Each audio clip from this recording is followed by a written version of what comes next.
tengo que... No,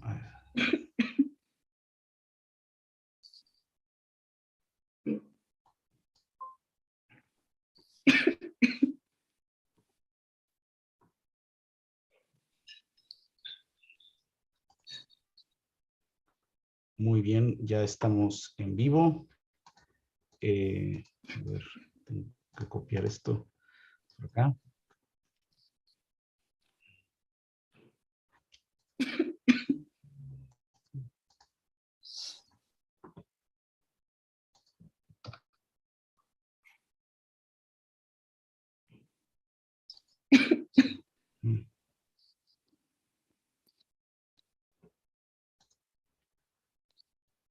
Bueno, pues buenos días, buenas tardes o buenas noches, depende de dónde nos estén escuchando.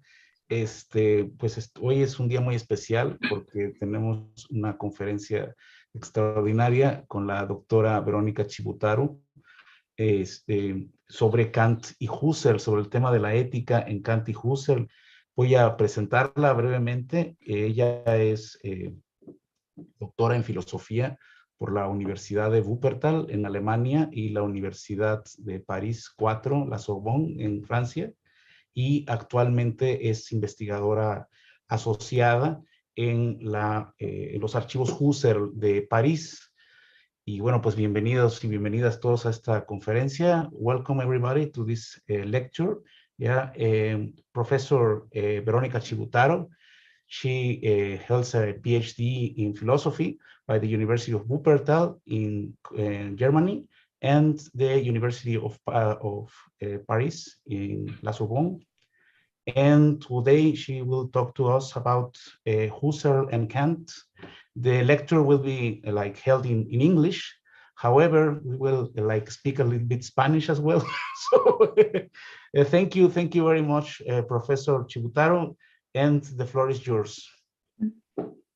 Thank you very much, Ignacio. And before starting, I would like to thank you, first of all, you, Ignacio, and the Institute of Philosophy of University of Veracruz. I don't know if it's well pronounced in English, Universidad Veracruzana.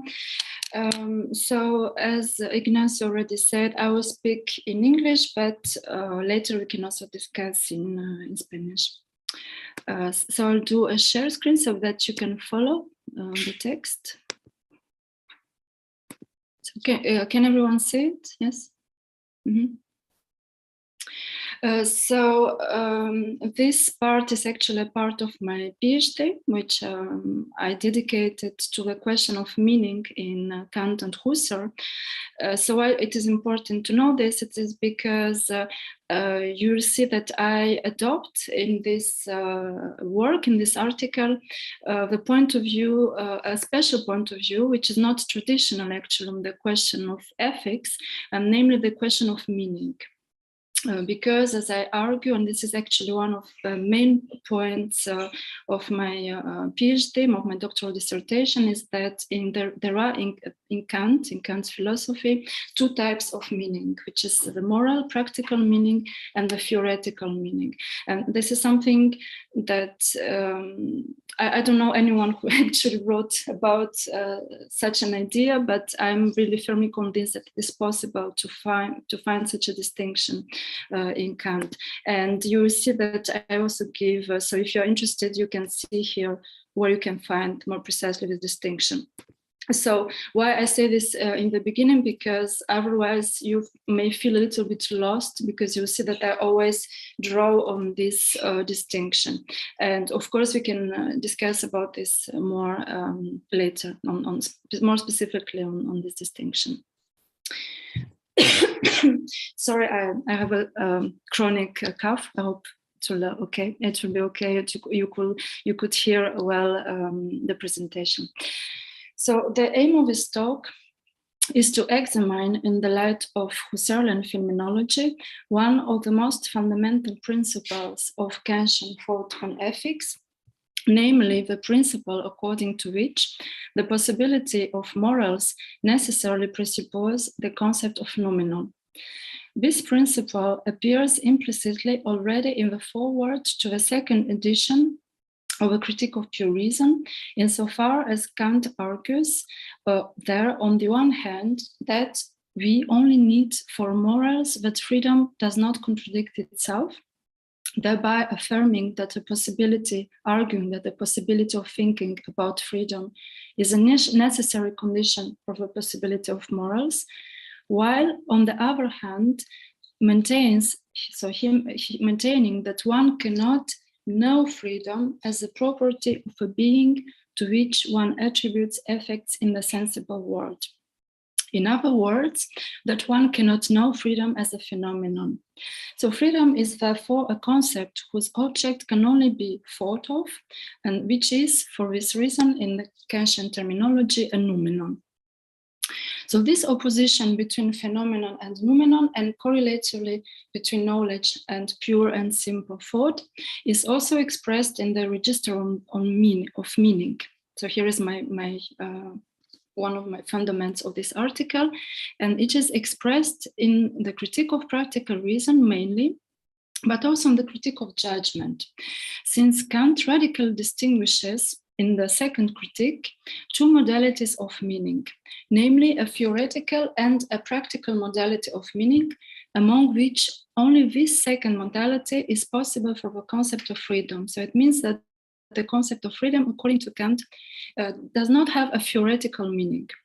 It has only a practical meaning. So you see that there is really a radical distinction between both types of meaning, theoretical and practical. And this practical meaning may also be called a noumenal meaning. Why? Because its object cannot be given to us by definition in experience or in intuition, contrary to the theoretical type of meaning. So you can see here, if you're interested, the reference. This is a reference to the Akademie-Ausgabe from the collective works of Kant in German. And you can check his passage where he explicitly makes this distinction between these two modalities of meaning. And he applies it to freedom. So for this reason, I will first question whether Kant is right in conceiving a type of meaning that has an entirely specific modality, namely noumenal, which could not be described as a particular case of a general modality of meaning as such. So what is interesting when we see Kant's text is that there are these two types of meaning, but there is not something like a common index of like a general theory of meaning. So there is only this radical distinction. And my question is if you couldn't somehow deduce this practical noumenal meaning from a more general theory of meaning. And more precisely, it will be a question of understanding, and here comes Husserl, whether noumenal meaning cannot be conceived with the help of Husserl's phenomenology as a type of meaning whose intention cannot be fulfilled in principle, but which nevertheless is not radically different as such from other types of meanings that can be fulfilled. And in a second moment, I will analyze Husserl's critique of Kant's ethical thought as it unfolds precisely in a semantic register. So this is also interesting. There is a semantic critique actually of Kant's ethical philosophy in Husserl's text, which is very interesting. And in conclusion, in the last moment, I will analyze the legitimacy of his critique. So is Husserl basically right in criticizing Kant's ethical philosophy? And does Kant have perhaps something interesting for Husserl's phenomenology, something that perhaps lacks or is not so evident in Husserl's phenomenology? So as you see, there are two big parts in this article, and the first part will actually be more dedicated to a semantic analysis of moral meaning. Actually, how is actually moral meaning of our concepts possible? Is it something distinct than another type of meaning, which Kant calls theoretical meaning? So to begin with, I propose, in this first part, to question whether noumenal meaning can be conceived as a type of meaning, intention whose fulfillment is not possible by definition. In other words, if it can be conceived as a purely symbolic representation in the Husserlian sense of the term. In this framework, nominal meaning would be a specific case of a general intentional structure of meaning, just as theoretical meaning could be conceived within this model as a type of meaning intention which, on the contrary, can be fulfilled by definition. So indeed, in the logical investigations, Husserl describes the meaning intention that is not fulfilled as being a purely symbolic thought, or even as a mere thought. So you can also see the term in German for those who speak German. So this last expression reminds us of the Kantian characterization of the noumenon as a mere being of understanding. So you also see the German terms in brackets. And so he characterizes phenomenon as such in the 3rd chapter of the Analytic of Principles. And actually this is the key chapter in Kant's text for understanding what he actually means by noumenon. So we find here this same register of a mere being of reason, which constitutes a surprising common point between the Kantian idea of nominal meaning, or of noumenon, if you prefer. If you can just read this part of the article just under the concept of noumenon. So basically, is it possible to understand the noumenon, Kant's noumenon, with the categories of Husserl's phenomenology of meaning? So moreover, for both authors, the theme of mere thought is opposed to that of knowledge, since, as Husserl insists on this idea in the 6th logical investigation, the rightly entitled Elements of a Phenomenological Elucidation of Knowledge, the fulfillment of a meaning intention is a fundamental intentional structure for understanding from a phenomenological point of view, that is, from the point of view of the eidetic structures of consciousness, what knowledge is.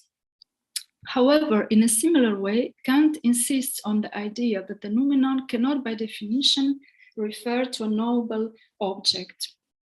And thirdly, for both authors, the noumenon, just as the mere meaning intention, is opposed to sensible intuition.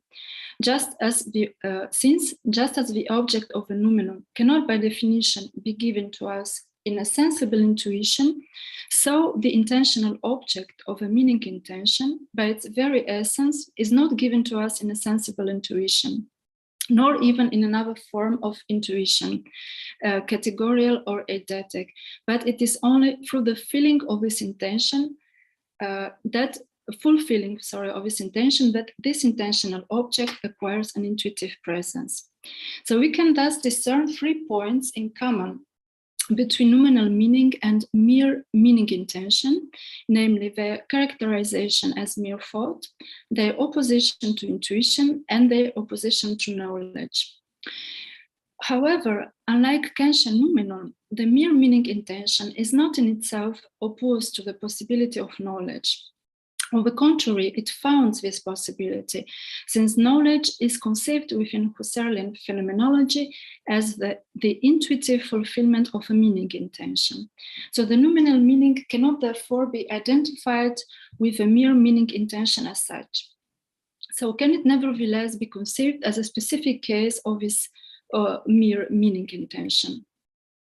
And as it clearly appears in paragraph 14 of the 4th logical investigation, Husserl implicitly conceives the absurd meaning as being a type of meaning intention whose intuitive fulfillment is impossible, since its object is impossible from the point of view of its existence.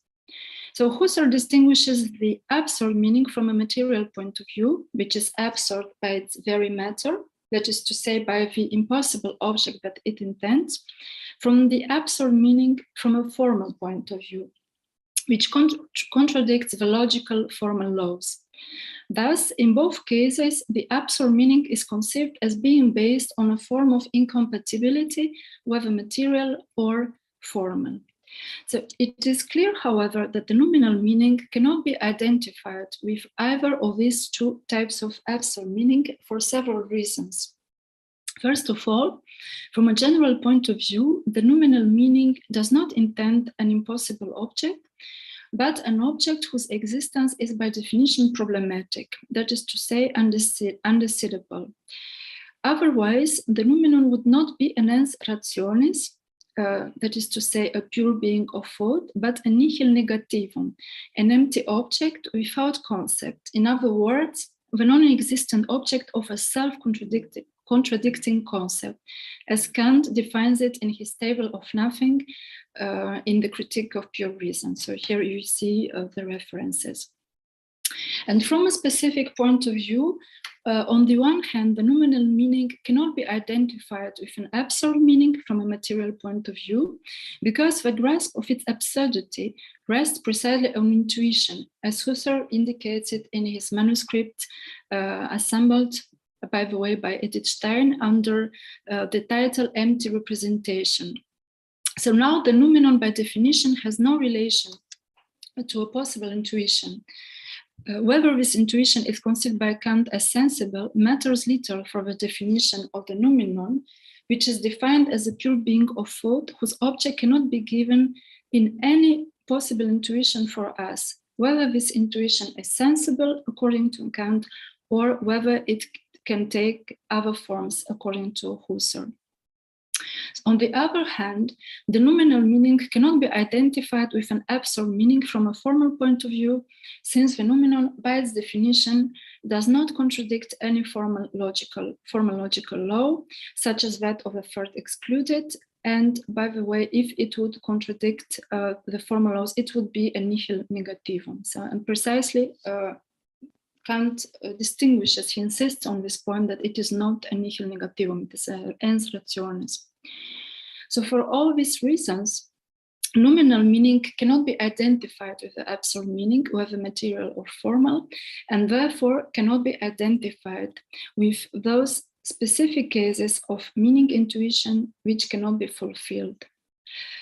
Can it nevertheless be identified with another type of meaning intention which cannot be fulfilled by definition? So within, and I think we could discuss about this, but as far as I know, so within Husserlian Phenomenology, as it is established from the first edition of Logical Investigations, there are no systematic, so I insist on this point, systematic description of explicit descriptions of another type of meaning intention that cannot be fulfilled other than that of absurd meaning.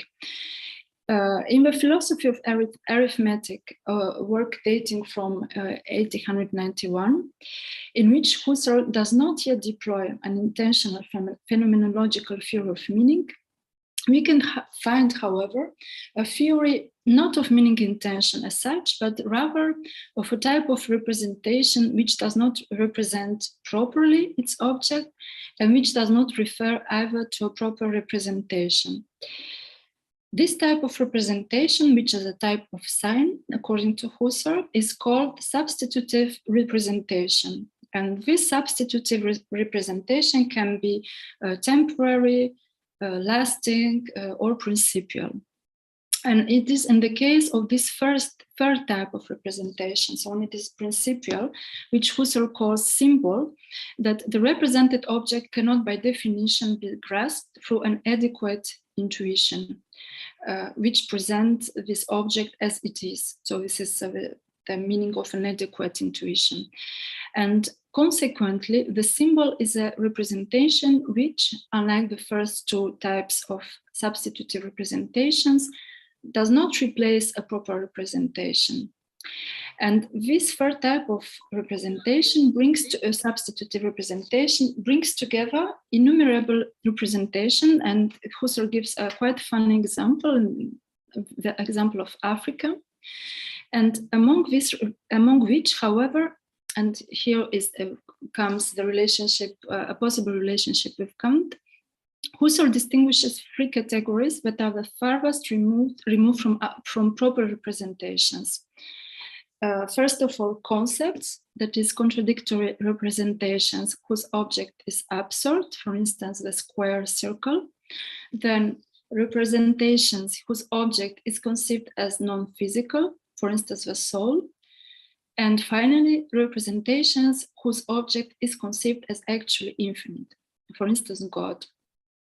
So this means that the symbolic representations which are used to represent this object are the farthest from the objects among all symbols. So the first category of symbol, namely the contradictory concept, echoes what Husserl calls later in logical investigations absurd meaning.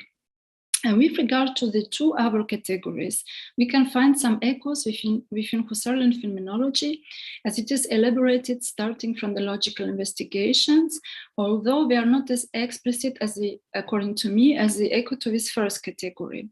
So thus, in the second volume of the Ideas, it emerges from Husserl's descriptions of the soul that it cannot be apprehended as such, but only in relation to physical corporeality.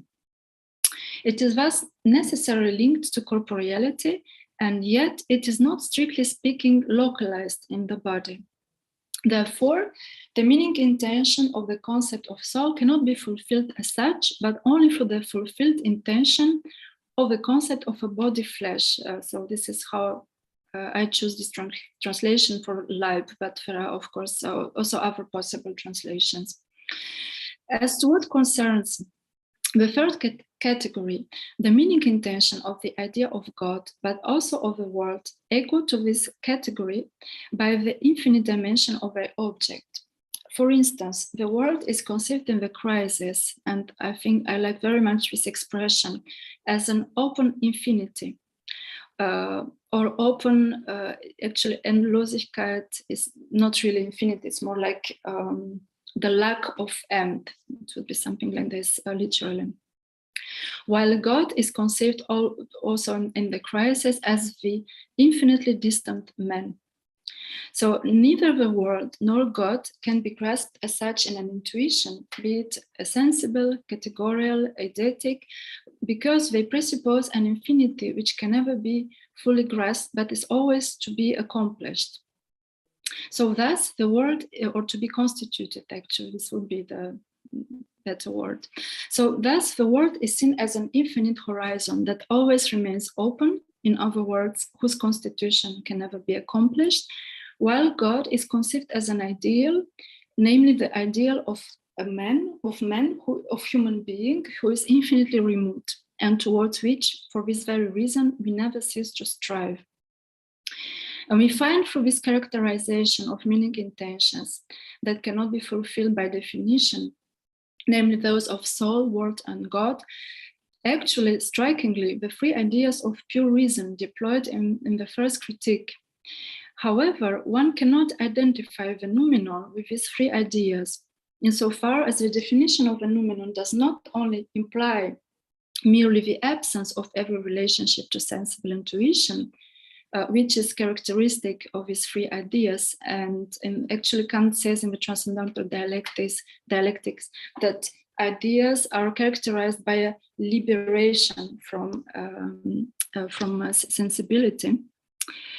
But it implies also the idea of a pure being of thought, of what is merely thought, and without any relationship to intuition. So Kant also insists on this point. So this is, according to me, the specific meaning of a noumenon. And consequently, we can conclude that we do not find within Husserlian phenomenology the description of such a type of meaning, since noumenal meaning cannot be described either as the mere meaning intention as such, nor as a type of meaning intention whose intentional object is absurd or impossible to be given in intuition. So such as the soul, the world, or even God. And with other words, I argue that there is not something equivalent in Husserl's phenomenology to the Kantian noumenon. And of course, the question would be, is it worth it to keep this concept of noumenon? What is interesting actually in this concept, or should we just forget it, as Husserl seems to do? So one could nevertheless argue that the idea of a noumenal type of meaning has no longer any sense within Husserl's phenomenology, insofar as it is indebted to a restricted conception of intuition. Since it is restricted it is restricted to sensible intuition. So the noumenon is conceived by opposition to sensible intuition. And this restriction precisely Husserl aims at overcoming, as it appears in the introduction to the sixth logical investigation. However, what Kant strives to think through the notion of noumenon is a pure thought whose object cannot be given to us in any intuition which would be possible for us. And I repeat again this point, so whether the only intuition possible for us is sensible or whether it can take our possible form, as Husserl insists on it, this changes in no way the essential characteristic of the noumenon. So the fact that Husserl's phenomenology does not contradict the possibility of noumenal meaning does not, however, imply that this type of meaning is legitimate. So indeed, the necessity and therefore also the legitimacy of a noumenon lies, according to Kant, in its founding role for the possibility of morality in particular.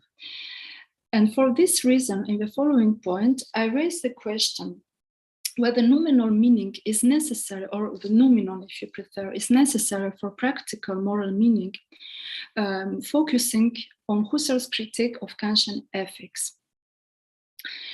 And we find the presentation and the detailed critique actually find already in other texts, also in other texts of Husserl, critique of Kantian ethics, but the most detailed critique, we find it in the introductory lessons in ethics that Husserl gave in 1920 and 1924, and which are published in the volume 37 of the Husserlian. And as far as I know, they weren't translated until now in English, but you will correct me if it's not the case.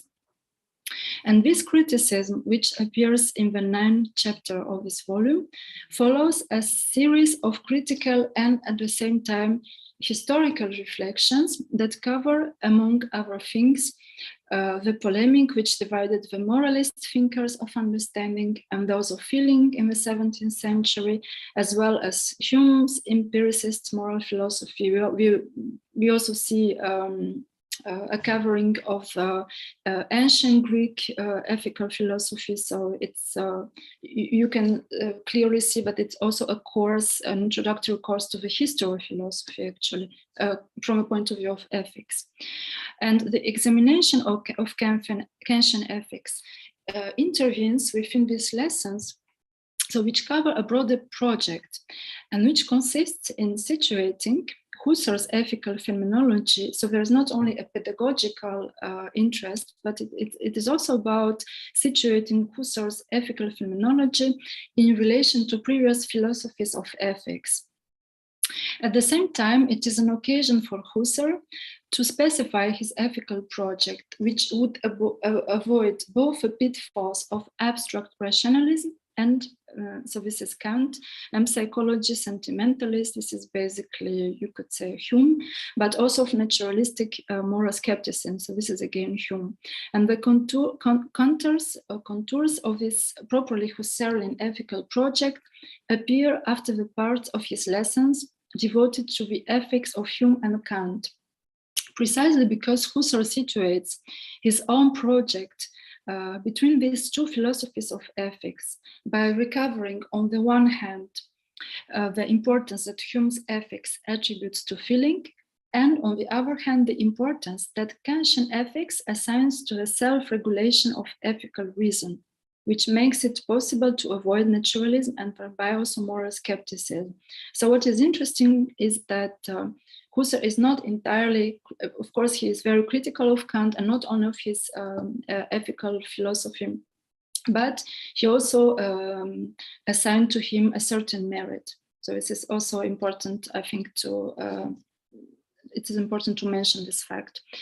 So at the same time, of course, he insists on the limits of both theories of ethics, also of Hume, as we will see. And what is important for my perspective, which is a perspective, a semantic perspective, is that this critique of Kantian ethics also plays, as we will see. So I will show 3 quotes. And it also plays out at a semantic level, although Husserl never mentions the question of practical meaning that Kant develops in the second critique. And actually, as far as I know, the only phenomenologist who is aware about the fact that there is also a theory of meaning in Kant is Levinas. So he's the only one from this community of phenomenology who saw this and who mentions at least this fact. And 3 passages attest to the presence of this level. So let us consider first passage, which is taken from paragraph 44. So in the footnote, you will see here the reference. So this is a reference to Husserlian. This is a page number. So let us read this quote. Let us now pass to the critique of Kant. As phenomenologists who have learned not to let any philosophical concept pass without having previously questioned its credit, that is to say, its origin from the sources of originally meaning-giving consciousness, and to consider as valid no proposition a priori that we have not contemplated as an eidetic necessity within a pure intuition, we cannot welcome Kantian deductions in another way than by shaking our heads. It stays away from all phenomenological analysis, whereas the morals of feeling, and more particularly that of Hume, refer to internal intuition and only go astray insofar as through its naturalism they are blind to the depths of an intentional analysis, and for this reason to the eidetic relationships proper to acts of evaluation and will between simply intentional acts and those which fulfill through certain form of justification, Kant limits himself, without at least correcting Hume's methodical error, to mere concepts which are basically nothing else than dead word meanings, foreign to the originally meaning-giving life of act. At the top stands the concept of practical law, defined as a law which is recognized as valid for the will of all rational beings in general. So this text contains not only critique of Kant's ethical theory, and by the way, which is also interesting to see, is that somehow in this text at least, he puts Hume above Kant. This is also interesting. But we also, so this passage also contains an implicit formulation of a method of ethical phenomenology. And this method is part of a phenomenological method in general, as it is already stated, formulated in the ideas, ideas 1. So it is a method of research whose ultimate foundation lies in the grasp of the eidetic necessities, or in French you also say nécessité d'essence, necessities of essence, of the meaning-giving acts of consciousness, through pure intuition, that is to say, through eidetic intuition. And applied to ethical phenomenology, this method must examine the eidetic relationships proper to acts of evaluation and will. With other words, the eidetic relationships which are specific to the acts of consciousness that characterize ethical consciousness. And these acts are acts of evaluation, that is, acts that evaluate certain actions, events, things according to values, and acts of will, without which, as Kant has already shown, no ethics would be possible. And this characterization of a phenomenological method functions in this text as a measure of critical evaluation that is applied to the moral philosophy of Hume, but also to Kant. An evaluation which places the moral philosophy of Hume, as I said already, above Kant. Why? Because it has at least the merit of referring to intuition, contrary to Kant's moral thought, which is based on abstract concepts. So simple dead word meanings, as we have seen, unrelated to meaning-giving acts of consciousness. So as we see, what is interesting is what Husserl actually reproaches to Kant's ethical, but also more generally critical thinking. So when I say critical thinking, it's to his critical transcendental idealism, is the absence of meaning of his concepts, since Kant does not consider the origin of a meaning of his concepts, which can lie only in meaning-giving consciousness and in its specific acts. So for this reason, if the very concept of practical law on which Kantian ethics grounds is not devoid of meaning, so Husserl does not use here the word of sinnlos or sinnleer, yes, which is meaningless, it is, we could say, at least deficient in meaning. And while some thinkers such as Hegel and Scheler later criticized Kantian ethics for its formalism, Husserl goes perhaps even further because he reproaches the deficiency of meaning of its grounding concepts, actually, of his ethics. And here is also a second passage, which also situates Husserl's critique of Kantian ethics on a semantic level. And this time it is from paragraph 46. Thus, it was undoubtedly the grand merit of Kant, so here he acknowledges the merit of Kant, to object to the way in which morals of feeling leave the moral man to be guided by feeling. However, he shares its prejudices, because of which he neglects the most important thing, since he too sensualizes the feeling, because he sees in every motivation for feeling a natural causality, which moves human being mechanically, while the moral human being acts responsibly by himself. He is forced to adopt the theory according to which no motive bound to feeling can be decisive for moral will. He does not see that no will by its essence is thinkable, that does not have its motivational foundations in sentient evaluation. In order to save us from ethical skepticism, he seeks the truly moral motive within pure reason. He thinks he has achieved his goal only because of a mythical lack of clarity that characterizes his idea of reason, just as his idea of all transcendental faculties.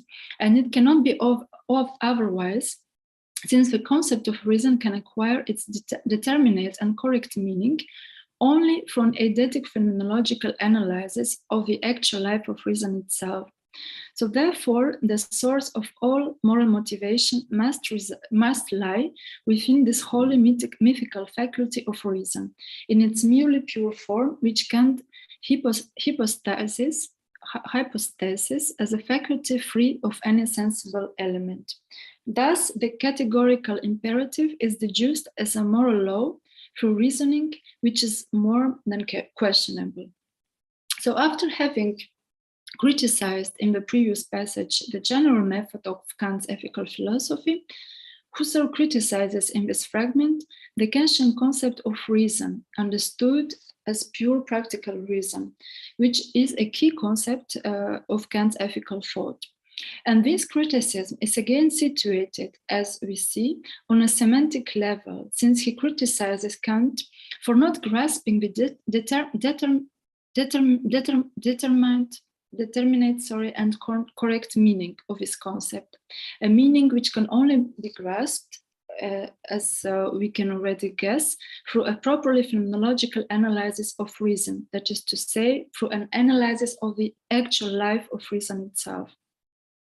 So such an analysis examines the complexity of the acts of consciousness which constitute the life of reason.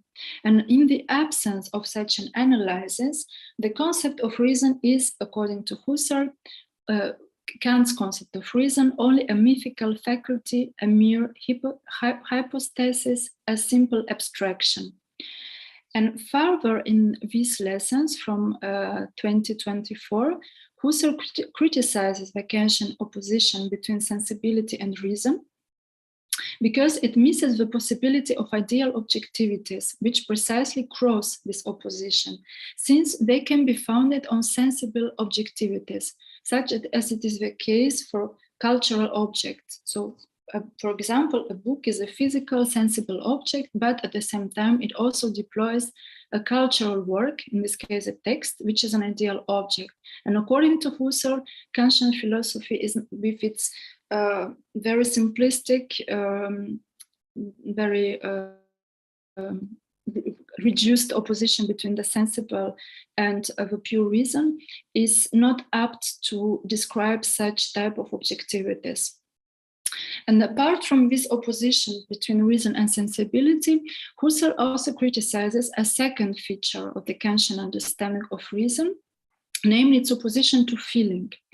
And indeed, feeling only plays a subjective and anthropological role for the possibility of morals, according to Kant, namely as a feeling of respect for the moral law, but not a constitutive role for the possibility of morals. So Husserl attributes his opposition to an overly narrow understanding of feeling, characteristic of Kantian ethical thought, an understanding that reduces feeling to sensation and thereby to a mechanical natural causality. However, Kant rightly rejects, according to Husserl, any form of sensualism as being able to have a constitutive part within ethics, since this would undermine any possibility of the responsibility of human being as a moral actor. And in this sense, Kant has the merit of unveiling the idea of a self-regulation of reason. Nevertheless, because of his narrow understanding of the essence of feeling, which leads him to oppose reason and feeling, Kant does not see the fact that feeling can be linked to reason when it is, for example, oriented towards ideal objects.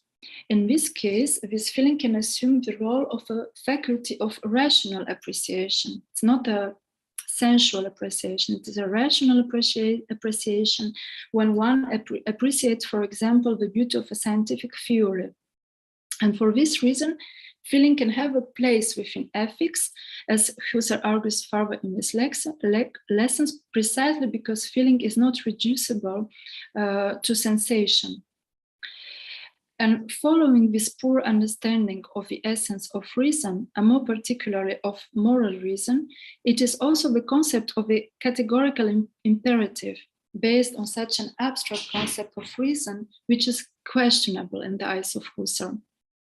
And interestingly, in the following passage, Husserl does not reject the idea of a categorical imperative as such, but rather he shows its insufficient meaning for a phenomenological description of the life of moral reason. So we can read that all these generalities are nothing but equivalents of the self-evident formal imperative, act reasonably, judge reasonably. The categorical imperative, as long as it is not encumbered by subreptions nor by a sly new meaning, means nothing more than the imperative act reasonably. And it only reminds us of the meaning of this reasonably when it indicates the fact that everyone should behave in the same way. And in a parallel way, in the sphere of knowledge, the fact that everyone should judge in the same way. So indeed, in this passage, Husserl criticizes Kant for dressing up the categorical imperative with layers of sly meaning, which suggest more than what this concept means in itself, namely the mere imperative to act reasonably. So here we find again this critique that his concepts are mythical. And its universality, both at the level of action and at the level of knowledge, is nothing else than an analytical implication of the very meaning of reasonable. So in this sense, the categorical imperative is in Husserl's eyes a formal imperative, insofar as it does not explain what acting reasonably means. Here, however, we could object that Kant does specify the context of his injunction, since to act reasonably from a moral point of view means, in his eyes, to act in such a way that the maxim of our action can be universalized without that it contradicts itself. And this understanding of the categorical imperative does not derive analytically from the simple formal principle act reasonably, which in itself remains ambiguous, since it can also designate a hypothetical imperative. A hypothetical imperative can be reasonable, but in the framework of a hypothetical imperative, not of a categorical imperative. So in any case, it appears from his critique of the Kantian understanding of pure practical reason, but it is the nominal comprehension of practical meaning that is implicitly called into question, since Husserl disputes the radical opposition that it is established by Kant between pure practical reason and sensibility. And we could say between pure thought and sensibility, which comprehends also, in Kant's eyes, the sphere of affectivity. So this opposition situates moral reason in the nominal domain, that is to say, in the domain of what is simply thought, but what is not experienced in no way. And now in my final part, I propose that we question this critique. So is this critique fully legitimate?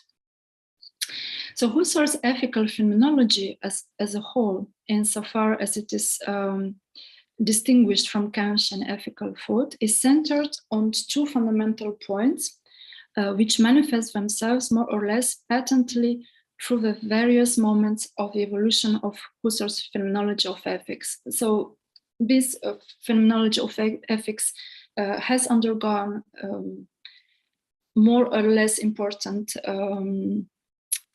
changes, but I will not focus now on these changes. So I will consider his ethical phenomenology as a whole, but in its distinctions with Kant's ethics.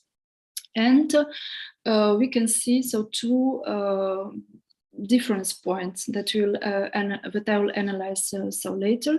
Namely, first of all, a primacy of theoretical reason towards moral reason. It is, we can find it rather moral reason. Actually, it is better to call it axiological reason, but in order to maintain the dialogue with Kant, I call it here moral reason. So it is rather, we find this feature rather in the years 1908, 1914. And secondly, the possibility of the experience of our freedom, which is not possible for Kant. And we find this rather in the 20s. So are these 2 points of difference up to delegitimize Kantian ethical thought and thereby his understanding of ethical meaning? So concerning the first point, one indeed notes in Kant's writings a primacy of practical reason towards theoretical reason, although these 2 dimensions of reason remain mutually independent, contrary to the relation which is in appearance opposite between these 2 dimensions of reason in Husserl's phenomenology. And this opposition should be nevertheless be nuanced. So if indeed the primacy of practical reason over theoretical reason is conceived as a primacy of interest, insofar as morals are, according to Kant, the supreme end of reason, and you can see later in here in the footnote some quotes from both from the first 2 critiques that show clearly that there is a primacy of interest according to Kant. So this from the perspective, from the perspective of Husserl's analysis, this opposite primacy should not be understood from the perspective of any interest of reason, or perhaps it is possible to argue that there is a kind of primacy of moral reason, axiological reason in his later writings. But okay, perhaps we can discuss about this. But I don't see such a primacy, certainly not in his earlier classes on logic, on ethics from 1908, 1914. So this primacy is a primacy from the point of view of foundation, and I will explain what I mean by this. So indeed, as Husserl insists on this point in his lessons on ethics and the theory of value, this time from 1908, 1914, ethical reason, that is axiological reason. So this identification is clear in these lessons. it is less clear in the lessons from 2024. So there are commentators that they say that later, in the later text of Husserl, ethics is something different than pure axiology, so axiological reason. So here I'm talking from the point of view of his earlier lessons of ethics. So axiological reason is founded on theoretical reason, without, however, being reduced to it, insofar as the type of objectivity proper to axiological reason is founded on the non-axiological objectivity proper to theoretical reason. And this relation of foundation means that axiological reason and respectively axiological objectivity are articulated around the eidetic structures of theoretical reason and respectively of non-axiological objectivity. Thus, I quote, all predicates, including axiological ones, are precisely predicates and are therefore subject to the formal laws applying to predicates in general. All judgments, including value judgments, want to be true. So this is a very funny expression, want to be true, but it's really the word that Husserl himself uses. And they are subject to the laws of true, to the laws of validity applied to judgment in general, in a word, to formal logic. Therefore, a universal sovereignty of a formal logical understanding, Verstand, is established. So consequently, axiological reason takes up the formal logical structure of theoretical reason, which means that it is articulated like theoretical reason in propositions having a predicate and in judgments which are subject to the laws of formal logic. Husserl adds, however, that value judgments want to be true. So they do not want to be true only from a formal, but also from a material point of view, relying on the evidence of an objectivity given to them through the fulfilling intuition. And we see that axiological reason, just as theoretical reason, is driven, according to Husserl, by a desire for truth that can only be satisfied through intuitive attestation. So now this tension towards intuitive attestation is a characteristic of reason in its phenomenological sense, which is conceived by Husserl as a title for configuration of acts in which objectivities, according to their essence, are the object of an intention and in the chain of knowledge of an attesting donation. The essential structure of reason is therefore theoretical, since it implies a necessary tension towards the attesting donation of the object it intends, and thereby also towards knowledge, and not towards the simple thought of the intended object.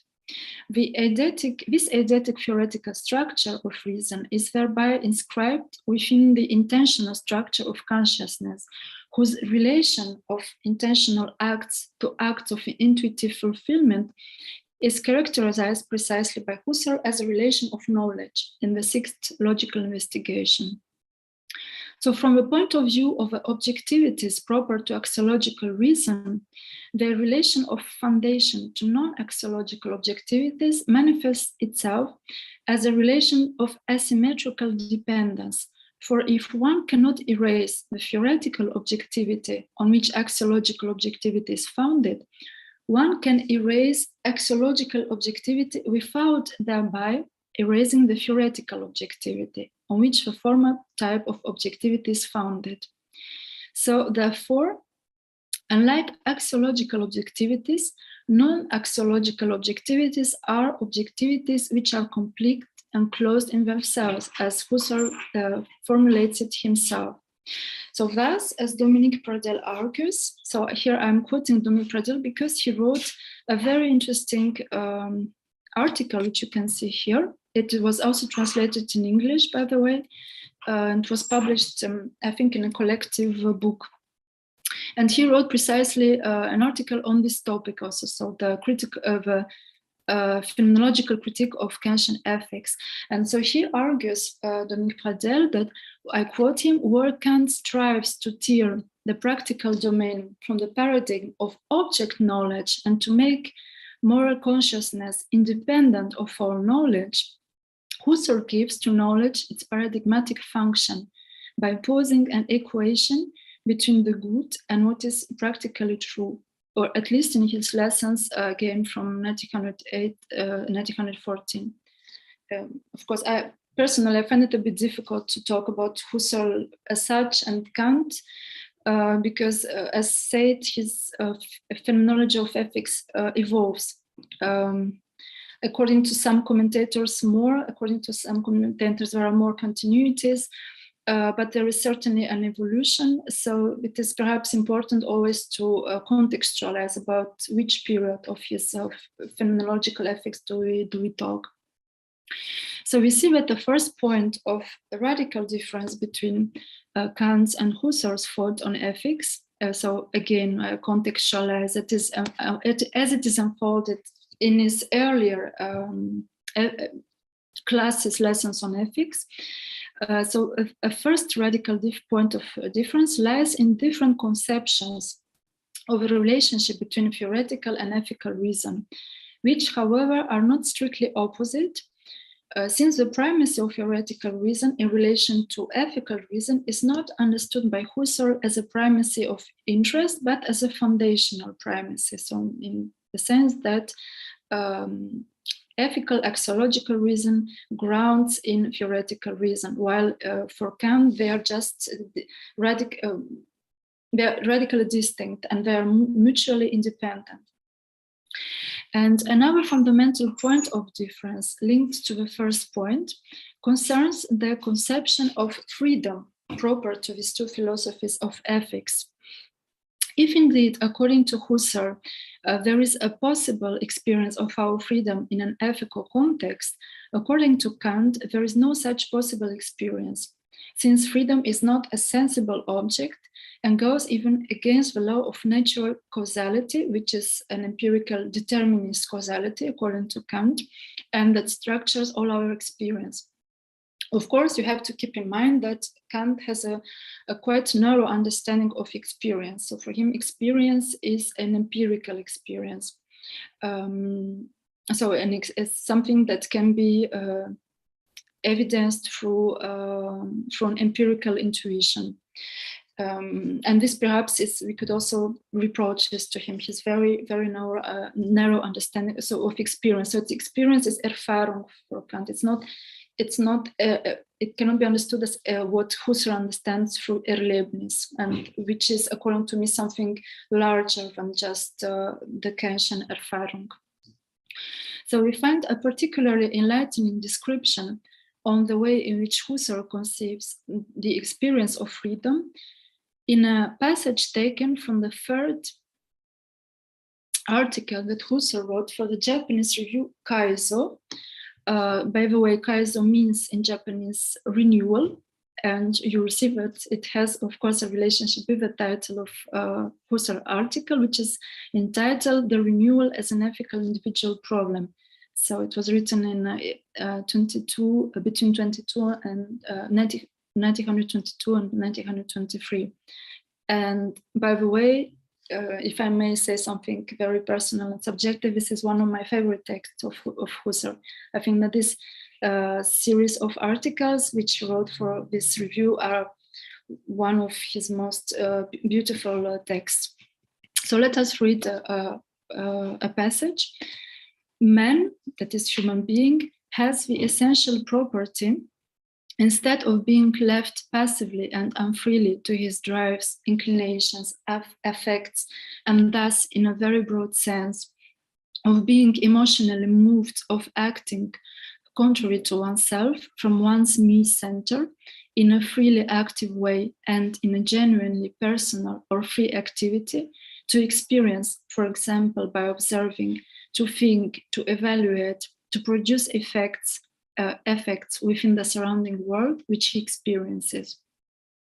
This means that he has the ability to impede in the effect his passive doing, being consciously pushed, and the presuppositions, inclinations, opinions that passively motivate him, to question them, to carry out corresponding examinations and, on the sole basis of knowledge resulting therefrom of the existing situation, of the possibilities realizable in it in general and of their relative values, to take a voluntary decision.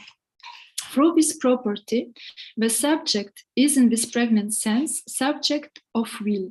He no longer follows the affective attraction without will, the tendency, but by himself freely he makes his decision, and he is, if the realization is voluntary in such an authentic will, an acting subject, a personal actor of his act. So in this fragment, Husserl does not describe the characteristics of the experience of freedom solely in an ethical context, but rather its general characteristics. And it appears that its general characteristic is not that of a complete intuitive donation, but of a constant process that consists in a form of resistance, even of struggle against any passive element, such as inclination, affection, presupposition, prejudice, and which can move human being. And freedom is thus experienced as an ability to impede any form of passive doing. And this process of hindrance takes place through all kinds of actions. We have seen which kind of actions he quotes: thinking, evaluating, producing effects within the surrounding world, observing, questioning, in which the human being is aware of acting by himself from its me center. And it is only through this awareness that the human subject is, in the pregnant sense, subject of will, that is to say, actor of his own personal decisions. But as we see, according to Husserl, there are very concrete experiences that give meaning to our freedom. It is not just a purely abstract concept, which is rather the case for Kant. And so the ethical dimension of the experience of freedom intervenes in the context of the evaluation of a free subject of various possibilities offered to him, whereby he chooses among them certain possibilities of action through a constant configuration according to the norms of reason. An ethical life is therefore not reduced, according to Husserl, and this is a very important difference point with Kant, to the observance of certain moral laws, but to the constant renewal. So this concept becomes very important in his later text on ethics, of a project as the renewal of a project of one's life, considered from a perspective of an overall view in the light of the norms of reason, so tending thus towards the authentic and true man, the man of reason. So this ethical renewal of human life, always oriented towards the ideal of the rational man, can only be accomplished by an act of freedom, as Husserl maintains in this fragment, which reminds me actually on the beginning of Discours de la Méthode, the discourse on method. I don't know well how to translate it in English, but it's very interesting to see that there is some common tonality. So I quote his passage: "It is only from his own freedom that a man can arrive at reason and give to himself and to his surrounding world a rational configuration. Each one must, for himself and in himself," and here comes this expression that reminds me of Descartes, "achieve once in his life this universal awareness of himself and take the resolution, decisive for his whole life, for which he becomes an ethically mature man, for which he grounds originally his life as an ethical life." So at the foundation of ethical life, there is thus an act of foundation that arises from the freedom of a human subject, an act of foundation that orients the whole life of a subject according to the categorical imperative of reason. So we see how interestingly he recuperates, he takes over this concept of categorical imperative that comes from Kant, but he gives it a new meaning.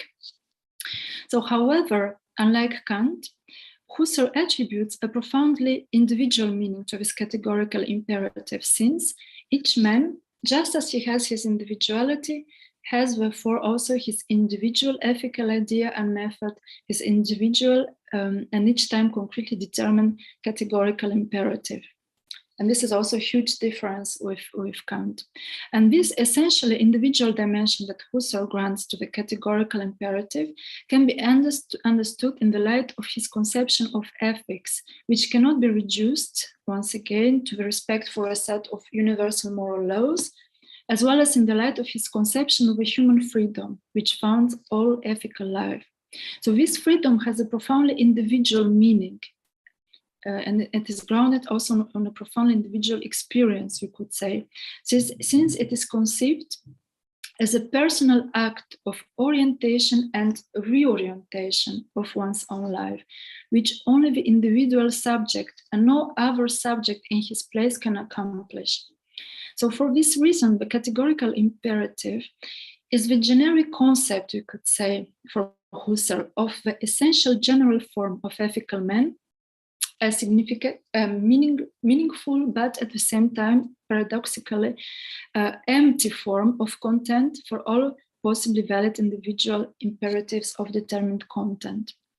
So besides this reinterpretation, and I'm sorry, I see that I'm talking already way too much, so I'm almost finishing. So besides this reinterpretation of the Kantian concept of categorical imperative, we can also observe a reinterpretation of the Kantian concept of practical, which is not identified with a purely and ideally moral dimension, contrary to the Kantian understanding of this concept, but is identified with a constant becoming, oriented towards the ethical ideal of the true man, of true human being. So in this way, Husserl contrasts to the axiological requirement to be a true man, the practical requirement to become thus, and by partitioning this becoming towards the guiding pole coming from inaccessible distances. So to do what is at the moment the best possible thing, and thus, according to the possibility of a moment, to always become better. So for this analysis of the foundations of Husserl's ethical phenomenology in the light of its dialogue with Kantian ethical thinking, it is possible to identify three essential points that differentiate Husserl's from Kantian ethics. So as we have seen already, first of all, so here we make a kind of resume, a primacy of theoretical reason over ethical reason. Secondly, the possibility of experiencing human freedom within an ethical context. And finally, a reinterpretation of the concept of what is practical as a becoming and not as an idea, a pure thought that cannot be experienced. So we see that these 3 points are interrelated, because the primacy of theoretical reason indicates the need for an attestation of a fundamental concept of ethical life, such as that of freedom and that of practical. However, one can wonder, and I will finish on this point, so I'll try to somehow to reconciliate Kant and Husserl on this topic. So we can ask ourselves if these differences really show such a radical distance as it appears from the first sight between these two ethical projects.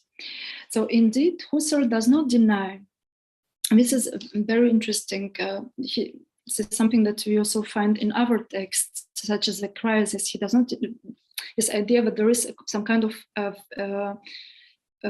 infinitely distant ideal, and it is, as we have seen, this idea has bears the name of God in The Crisis.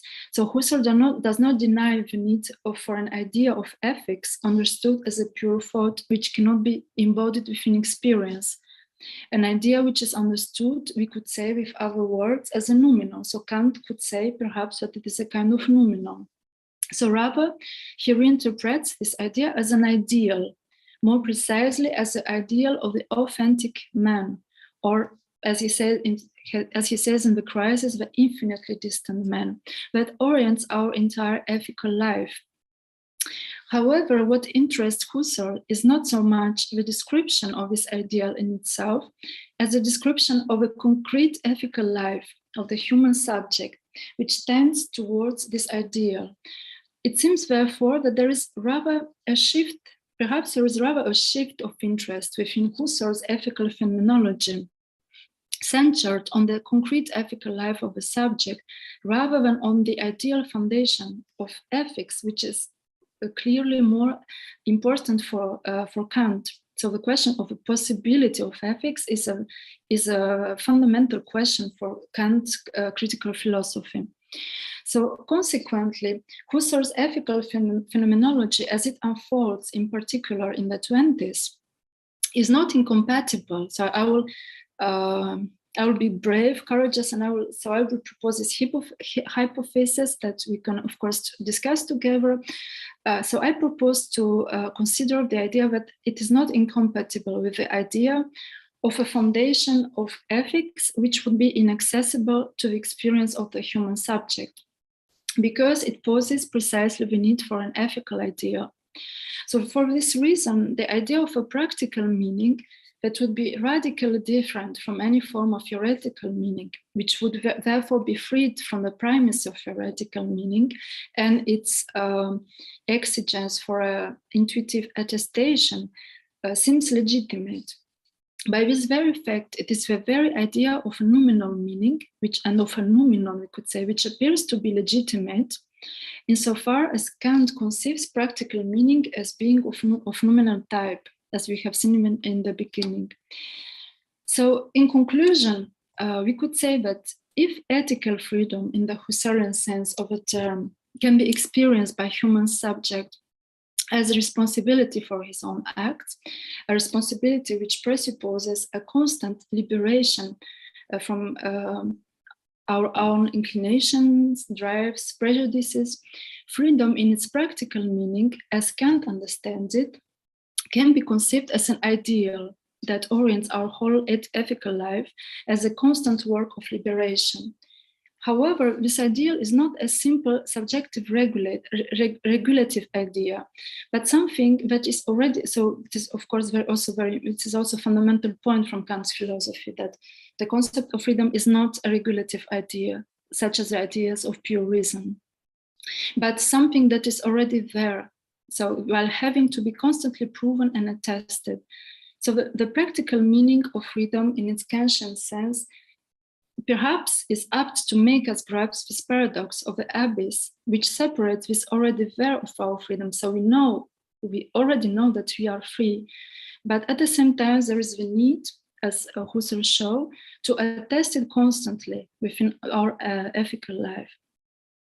So thank you very much for your attention, and I'm looking forward to your questions and comments. Great. So, questions and comments. ¿Alguien quiere empezar a preguntar algo?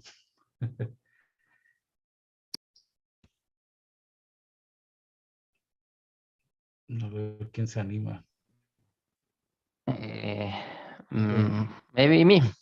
Yeah, go on. Thank you. Thank you very much, Veronica. I'm very happy to see you again. I think your text is very suggestive and covers quite a lot of very difficult topics. So I would like to pick up maybe just one or two of the things you have been discussed. The first one is the opposition you made, I think very strongly between Husserl's rejection of the Kant ideality and the meaning of this important concept in Kant's philosophy. And I would like to say that maybe I'm not so sure if this opposition is so strong as you stress it, because I think Husserl defend the idea of or the need maybe of this ideality in different I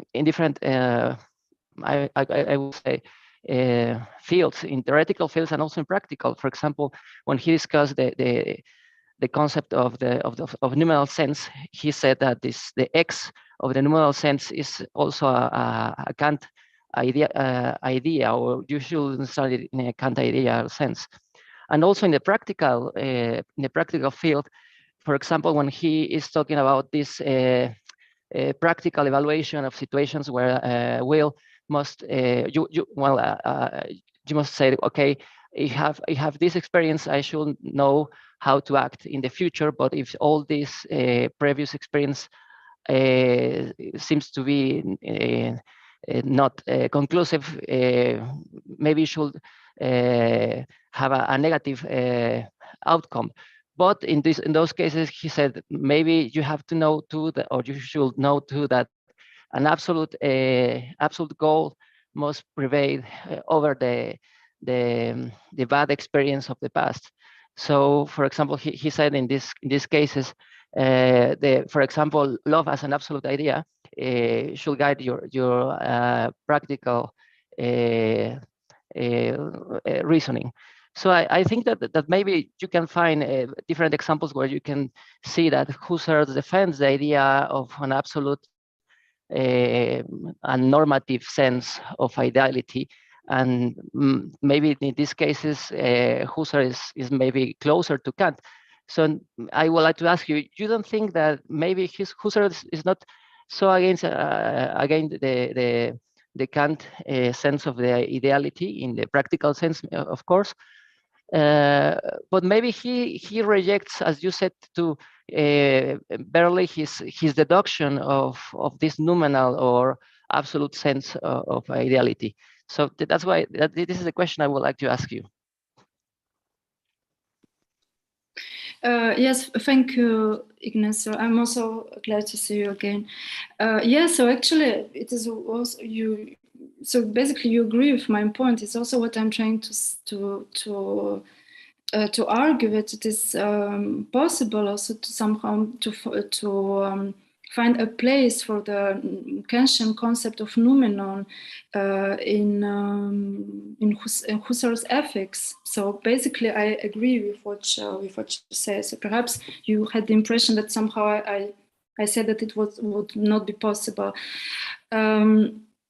But still, at the same time, I think, as I tried to show from the text that I quoted, particularly from the Husserliana 37, that there is a critique. There is clearly a critique in Husserl to perhaps I'm not sure that I quite really understand what you mean by ideality in this context, but at least to a kind of abstract tendency in a Kantian way of conceiving ethics. So, as I showed, for example, he considers that Kant's concept of reason is abstract, of categorical imperative is abstract.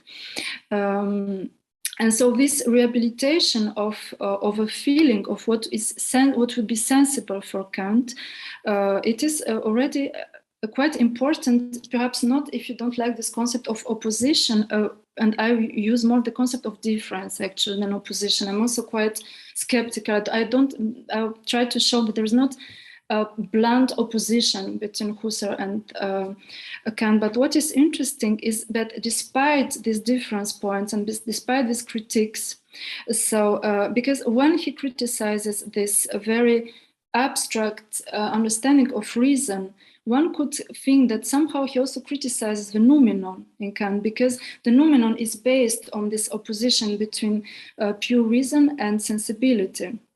So noumenon doesn't have any relationship to intuition, to feeling, and so on, according to Kant. It's a pure ens rationis. And despite all this, for me, it was interesting to see that somehow, and here, so I agree totally with you, and you showed other quotes, other passages from Husserl that goes in this direction, that we could say that somehow he takes over this concept of noumenon, or that it can still make sense in Husserl's phenomenology, particularly of ethical phenomenology, because of this ideality of ethical life, you could say. So I don't know if it answers your question. Yeah, thank you. Yeah, maybe I have this first impression that you make a stronger. I wanted to say that, yeah, I agree with you that maybe Husserl is criticizing this formalism. I think we can agree about that. But what is the outcome of that? Is for, on the one hand, he's agree with Kant in the necessity and the of some regulative concepts or regulative ideas in practical sense, but he rejects the way how Kant does make the deduction or he construct these concepts from these mythical sources, as he says. No, so maybe that's the quarrel here on the problem, the way how Husserl is going to prove to us that we can achieve some of these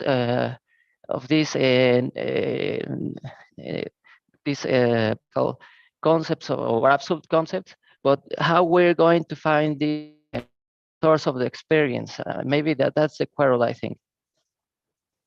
Yeah, so basically what he says against Kant is that there are no, he doesn't even consider the source of meaning or of source of experience, as you say, on which the meaning of his concept of ideal concept, you could say, lies.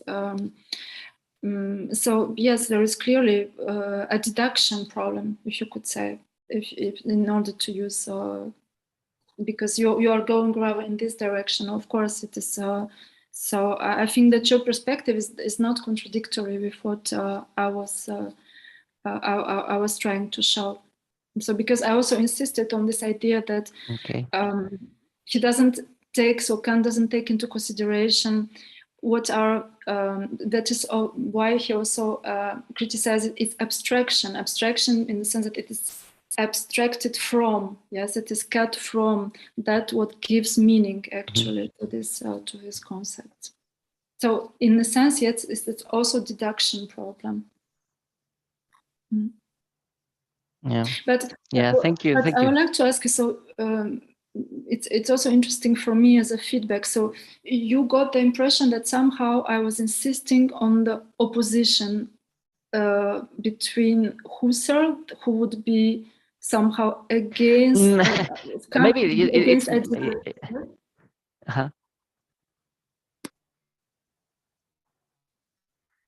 No, I think I could follow you in the way how you said that there are very important coincidence, but in this specific point of the rejection of the nominal sense of practical principles, I think that's something that maybe it could be discussed a little more. Yes, perhaps you can write to Chava to continue the discussion. Yeah, that's it. Yeah, of course. Yeah, it will be nice. Well, someone else, alguien más. También pueden preguntar en español si las intimida el inglés. I think Humberto. Creo que Humberto. Humberto, sí. Adelante, Humberto. Thank you very much for sharing your presentation, Doctora. I was very pleased to meet you and I found your presentation very clear. My question is short and bold. According to your presentation, Husserl's ethics surpasses Kantian ethics or complements it? Thank you. Yes, you understood. You understood it rightly. So this is how somehow I'm obsessed by this. I want to reconcile everybody. Because it's so I was trying to show somehow that it would be that it so because I find that for me it is clear that there is a quite harsh critique of Husserl towards Kant, although somehow he acknowledges also his merit, but there is a harsh critique, and we can also find this in other texts of Husserl, his critique against Kant. And so I was just basically asking myself, if somehow there would be a compatible way actually of reconciliating some perspectives, at least from Kant's view on ethics and Husserl. So my hypothesis is that it is possible, precisely as Ignacio also touched on this point, because there is some cross point on this question of ideality, actually, which plays actually an important role in both ethics for Husserl and for Kant, but they are just expressing it perhaps with other concepts. Thank you. Okay. Someone else? ¿Alguien más? Híjole. Perhaps there are some questions on Facebook or YouTube. I don't know. Yeah, I am okay. I'm on it. Yeah, in Facebook there is not yet someone asking anything. Pero bueno, well, okay. Voy a hablar en español, ¿puede ser, Verónica? Claro, claro. Para que los estudiantes se animen un poco.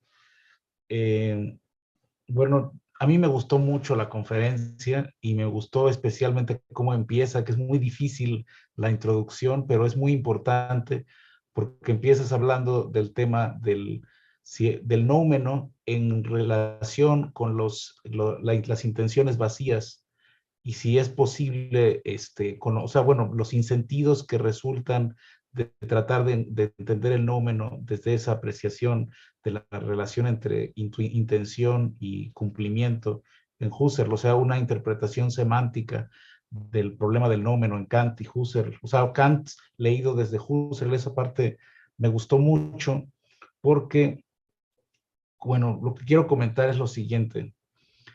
Yo soy más de la idea de que en realidad, aunque hay muchas semejanzas entre Husserl y Kant y estamos pues orientados o nos gustaría ver muchas semejanzas, de hecho tu conferencia está orientada hacia ese punto, hay profundas diferencias estructurales entre ambos filósofos que es muy importante destacar porque yo creo de hecho que Husserl no entendió a Kant. Yo creo que lo leyó fatal, o sea, no entendió la arquitectónica del proyecto kantiano. O sea, y bueno, Ignacio no me va a decir que no y que así no es, él tiene su propia idea, pero yo de verdad pienso que Husserl leyó a Kant de una forma muy sesgada.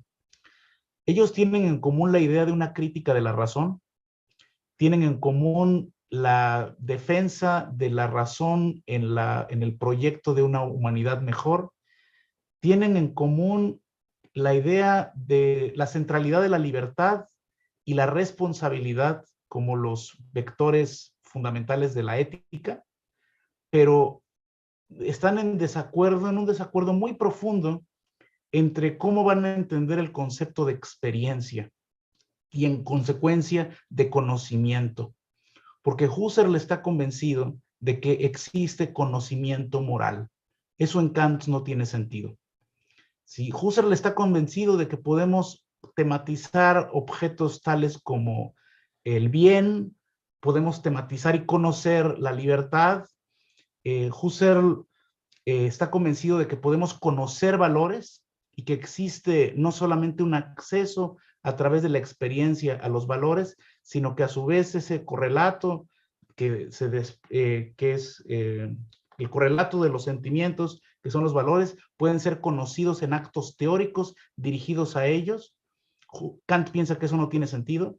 Y además, esos actos teóricos relativos a los valores son intuiciones intelectuales. A Kant ya le explotó la cabeza. Eso es simplemente absurdo para Kant. Porque Kant piensa que los objetos de conocimiento solamente pueden ser del orden de objetos espaciotemporalmente determinados. Sí, y bueno, y además, bueno, esto es ya con eso termino mi comentario. Yo pienso que Husserl leyó mal a Kant porque no tuvo en consideración la arquitectónica de su proyecto filosófico completo. La crítica de la razón pura no es estrictamente un tratado de ética. Tal vez la fundamentación metafísica de las costumbres de Grundlegung es una obra más explícitamente de ética, pero la crítica de la razón práctica en realidad forma parte de un proyecto acerca de una crítica de la razón y del uso práctico de la razón pura. Ese es el verdadero tema. Entonces, cuando Husserl dice, por ejemplo, que el imperativo categórico es, ¿cómo le llama él? Es mítico, no entendió absolutamente nada. O sea, no puede ser, o sea, el imperativo categórico surge. Él dice eso también ¿Cómo? sobre todo, él dice eso, él utiliza esa palabra de mítico refiriéndose a toda su concepción de las facultades trascendentales también. Tienes razón, efectivamente. Pero bueno, o sea, la cuestión es que, bueno, el punto y donde yo pienso que en realidad Husserl va a tener problemas para justificar su propio punto de vista, y ahí es donde se conectan Husserl y Kant, es que Husserl va a rechazar las éticas, así como Kant, escépticas, empiristas, a favor de una ética donde existan motivaciones racionales. Husserl distingue entre motivaciones inmanentes y motivaciones racionales, y las motivaciones racionales son las motivaciones morales, como en Kant. Aunque Kant va a tomar distancia del concepto mismo de motivación, porque las motivaciones son extrínsecas. Y justo lo que está tratando de buscar Kant es una motivación intrínseca. O sea, sí es posible que que el uso práctico de la razón pura pueda motivar a la voluntad de forma interna. Ese es todo el proyecto de Kant. Es lo que Kant, Husserl llama la autorregulación de la razón. Efectivamente. Y ahí es donde se conectan Husserl y Kant, aunque tienen todo esto en contra, no comparten el mismo concepto de razón. Husserl piensa que hay conocimiento moral y la ética es el resultado de una especie de conocimiento, de ahí esta primacía. Bueno, esta es otra parte donde ahí no estoy tan de acuerdo contigo, pero quisiera saber también tu punto de vista. Husserl en alguna parte de forma explícita dice que la dignidad de la teoría es estar al servicio de la praxis. No recuerdo si es en Kaiso. Pero ¿en qué textos? ¿En qué? Porque yo insistí sobre la idea que es más en sus clases de 8-14, Sí. que hay un primado, no sé si se puede decir así, del teórico sobre el axiológico, digamos así. Me parece que tal vez que en sus textos más tardíos, eso no vale más. Entonces, ¿a qué texto, de qué años te refieres? Es un texto tardío, no lo recuerdo ahora dónde es, pero tienes razón. Yo pienso sobre ese particular que en realidad son como dos puntos de vista. Desde el punto de vista por eso el tema de la arquitectónica de la razón es importante en ambos filósofos, porque desde un punto de vista, digamos, de la fundación del conocimiento, la teoría tiene primacía, porque la teoría puede hacer explícito la verdad acerca del conocimiento teórico, pero también la verdad acerca del conocimiento práctico. Entonces, desde el punto de vista de la verdad, del conocimiento, la teoría siempre tiene primacía. Pero esto es interesante, desde el punto de vista de la razón, del interés de la razón, y esto en un sentido muy kantiano, por cierto, Husserl va a coincidir con Kant. Aunque esto, tienes razón, es explícito en los textos a partir de los años 20.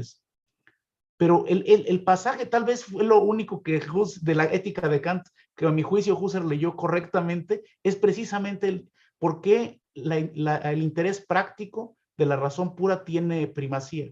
Porque es lo que hace posible. Perdón que te interrumpo porque si no después voy a olvidarlo, pero sabes, también a la vez hay algo de muy perverso porque sí, en sus textos tardíos él insiste mucho sobre la teleología de la razón y creo que tú piensas también en eso ahora, pero lo que a mí me molesta un poco es que yo diría que hay como casi una ilusión porque yo también cuando estaba leyendo esos textos, hasta que pensé, pero eso es Kant, de hecho, ¿cómo se dice en español? La primacia. Sí, el primado, la primacía de la razón. La primacía porque con sus textos sobre la teleología de la razón, que como eso finalmente que implica también una visión ética sobre la vida humana que tendría que orientarse hacia la razón, sí, como, pero finalmente cuando yo me pregunto, pero bueno, pero ¿qué quiere eso decir ser razonable? Finalmente, si yo entendí bien, tener una vida moral, según Husserl, es tener una vida razonable. Pero ¿qué quiere decir razonable? Y yo tengo la impresión, tal vez que podrías corregirme o decirme si tienes una otra impresión, que ser razonable finalmente es caer de nuevo en esa razón teórica. Y en este sentido podrías decir, hasta que, si recuerdo bien, hay hasta textos en Husserl que van en esa dirección, que por ejemplo, un hombre de ciencia que dedica su vida a la racionalidad de la ciencia, podrías decir que tiene en algún sentido una vida ética, porque él, todo lo que él hace es dirigido por este ideal de la racionalidad. Pero ¿qué tipo de racionalidad? Según mí, eso no es la racionalidad práctica de Kant, que es la racionalidad puramente moral, es una racionalidad teórica, podrías decir. Ciertamente. No sé si entiendes lo que No, quiero lo decir. entiendo perfectamente. El problema es que Husserl tiene diferentes influencias y en ese respecto creo que la influencia más importante es la de Platón, porque el científico que es ético también es el que entiende lo que es una ciencia. Por eso, por ejemplo, en la crisis denuncia que la ciencia contemporánea no entiende lo que es la ciencia, porque no está orientada hacia la humanidad. O sea, eso que dijiste ocurre exactamente así, pero con un concepto de ciencia más amplio, que de hecho involucraría los tres momentos, no solamente el teórico, sino también el volitivo y el práctico. Bueno, perdón, el afectivo y el práctico. Ese es el hombre sabio para Husserl, porque conoce, pero también conoce, o sea, conoce y también entiende que su ciencia tiene que estar al servicio de la humanidad. Y en ese momento su vida es razonable, no solamente por hacer ciencia. Porque eso es justo el punto que denuncia Husserl en Crisis. Los científicos creen que por hacer ciencia ya se acabó y los hombres, y el resultado es una ciencia de meros hechos. Bueno, Nacho quiere intervenir otra vez. Adelante, Ignacio. No, está muy bien, muchas gracias. Está muy rica la discusión. Solo una cosa importante, o sea, pues sí, obviamente que si lo vemos desde el punto de vista de un kantiano ortodoxo, pues habrá un montón de cosas que Husserl, digamos, que no entendió, y Husserl diría, pues, y como por qué tendría que haberlas entendido, ¿no? Pero bueno, dejando eso de lado, creo que hay puntos importantes de esta arquitectónica que son relevantes. Ya se mencionan varias veces una, ¿no? La oposición entre el concepto husserliano de experiencia y de intuición y el kantiano, ¿no? Pero hay otro punto importante que creo que es relevante, la manera en que a partir de eso Kant construye, pues esto que se había dicho ya hace un momento, la deducción digamos, de los principios formales de la eticidad, ¿no? Es decir, a partir de los principios del imperativo categórico, ¿no? Y lo que critica ahí Husserl es justamente que Kant se los saca de la nada, ¿no? Y esa problemática, es decir, la manera en cómo en la deducción tal cual, ya sea en el esbozo de deducción, en la fundamentación de la metafísica de las costumbres o en la propia crítica de la razón práctica, este concepto de libertad que es solo presupuesto en la argumentación kantiana, eso es lo que Husserl critica. Pero también esa crítica está históricamente motivada, creo que es lo que hay que tomar en cuenta, ¿no? Y que lo que Husserl está buscando es algo que en realidad, pues más o menos para cuando Husserl formula esto ya tiene más de 100 años que se ha estado criticando, ¿no? Y que es la falta de una explicación, vamos a ponerlo así, epigenética, ¿no? De los conceptos fundamentales, ya sea de las categorías kantianas en la razón teórica, ya sea pues de los principios fundamentales de la eticidad, ¿no? De los principios del imperativo. Y esa epigenética, pues precisamente es lo que creo yo que está en el punto de la discusión. O sea, Kant dice claramente, yo no tengo que demostrar una génesis de estos conceptos. Husserl dice sí. Y ahí está la cuestión. Y creo que la manera en cómo Husserl va a lograr transitar, o sea, cómo va a aterrizar este concepto de libertad necesario en la construcción de juicios éticos, que en el juicio ético, en el juicio práctico, pues eso es simplemente presupuesto, pero en la reconstrucción filogenética o genética de esa libertad, pues Husserl lo retrotrae hasta muy atrás, hasta básicamente una continuidad entre la razón y los instintos. Y creo que ese es uno de los puntos cruciales que creo que podrían atenderse o deberían de atenderse. La oposición que existe totalmente radical en Kant, en tanto en la metafísica, en la fundamentación de metafísica como la crítica razón práctica, entre oposición entre razón e instinto. Y en Kant, y en Husserl eso no existe. Al contrario, hay una especie de continuidad, y no solo de continuidad, sino de transversalidad de la dimensión instintiva y también de las tendencias de donde surge la vida intencional, que de manera, digámoslo, completamente transversal va desde de los niveles más elementales de la vida hasta los niveles más desarrollados, hasta la racionalidad ya explícita, ¿no? Creo que eso es un punto importante también a tomar en cuenta. Pero también ahora que te estoy escuchando, surge una pregunta para mí, pero cuando él habla en este texto que yo cité de la necesidad de resistir a esos instintos, precisamente lo que tú decís ahora, desde mi centro, Ich-Zentrum, ¿sí? Eso entonces no estaría más un instinto, un trip. Entonces, ¿cómo entenderlo eso? ¿Entiendes? ¿Entiendes mi pregunta? Bueno, o sea, no recuerdo bien así el contexto de esa frase, pero claro, o sea, hay instintos que para Husserl seguramente tendrían que... Cuando él analiza la libertad, como eso a mí me pareció muy interesante esa idea, y de hecho eso para él, si yo entendí bien, en este consiste la experiencia de la libertad concreta, pero de hecho es interesante porque en Kant también hay un pasaje en la crítica a la razón práctica cuando él dice que de hecho un hombre, si él sabría que tendría que morir si hace algo mal, no quiere decir que eso es un poco, bueno, o sea, Kant tenía un problema con la sexualidad, como los pietistas en general, los protestantes de su época, pues él sabe que puede resistir a y aquí regresamos a esa idea de trip. Es interesante porque de hecho en Kant ya tienes también una descripción similar. Pero entonces... ¿entiendes, Ignacio, que este movimiento de resistir, que la libertad no es entonces algo que, al menos en este texto, que es en continuidad, como tú decís, con los instintos, pero es algo que resiste contra los instintos? Sí, en ese... Entonces, ya ¿cómo entiendo a lo que te refieres, sí. Sí, pero es que ese es un caso puntual en donde la libertad se opone a ciertos instintos, pero en otro sentido, la libertad surge desde cierta base que Husserl llama tendencias, ¿no? En alemán igual Tendenz, y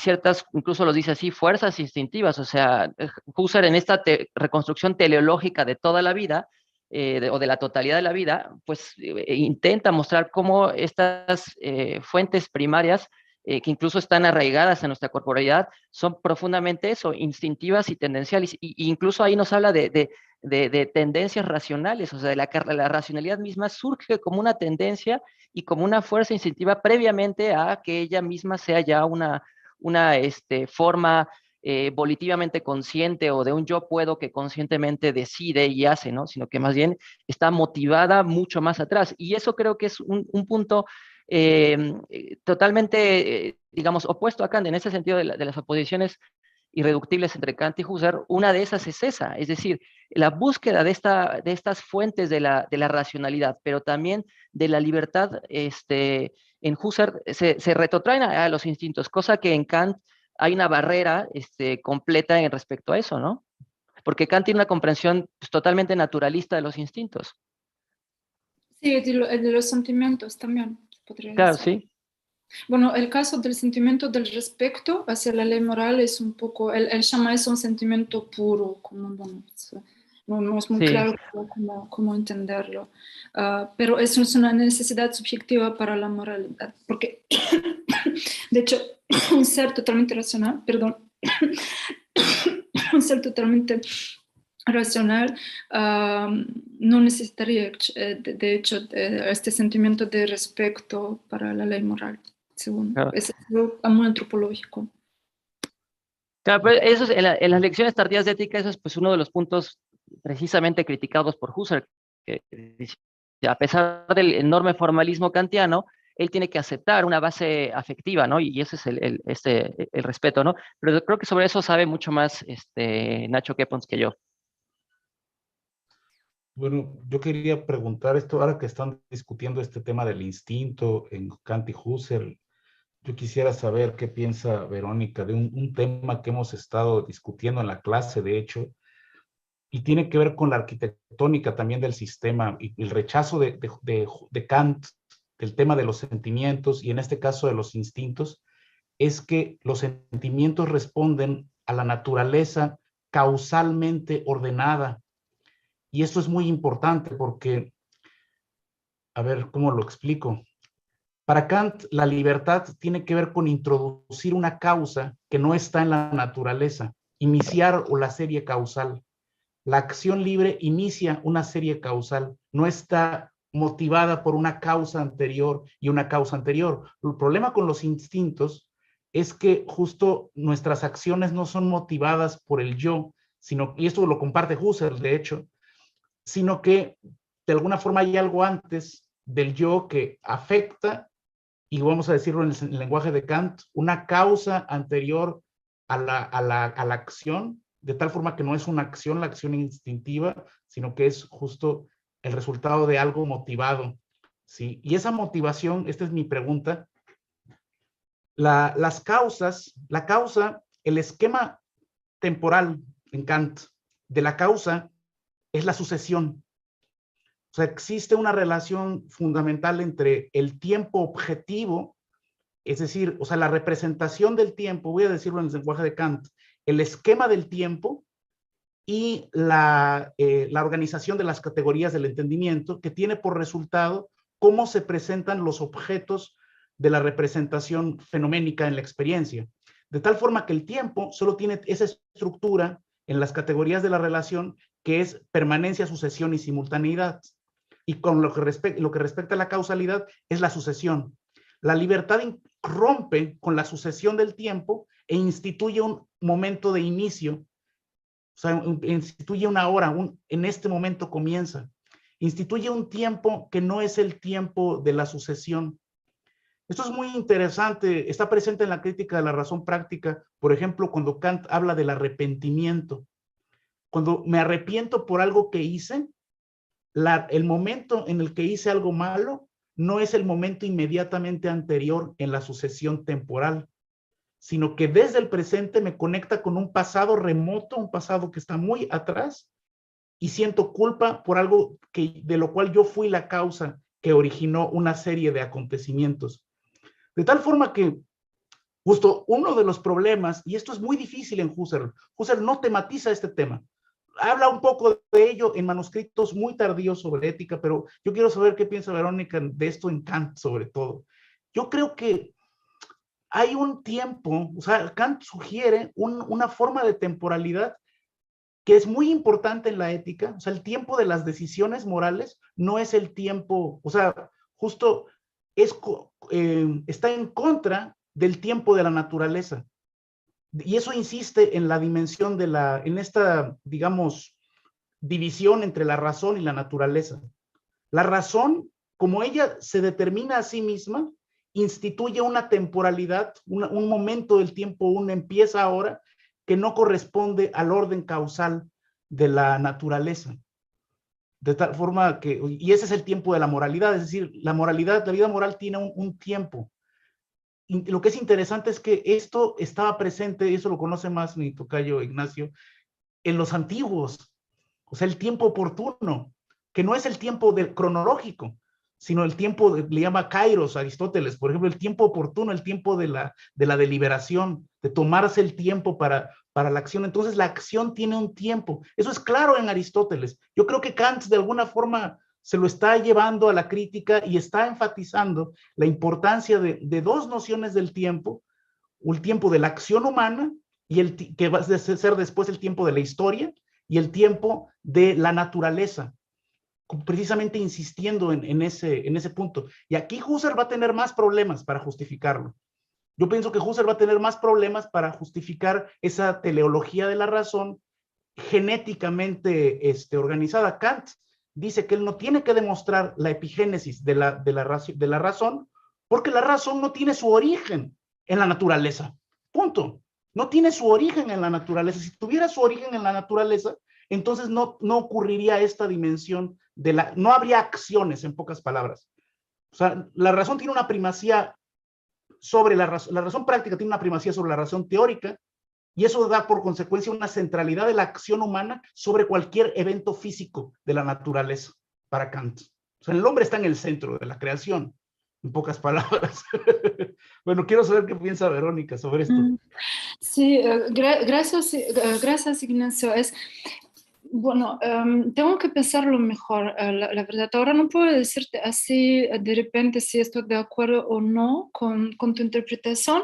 Es muy interesante tu interpretación de esas dos temporalidades y me hace también pensar en la temporalidad eterna, ¿no? ¿No podrías tal vez pensar en eso? Tal vez que él es más cerca de esa temporalidad eterna que se encuentra en Agustino, por ejemplo, en el cristianismo, en el pensamiento, o tal vez también en Platón.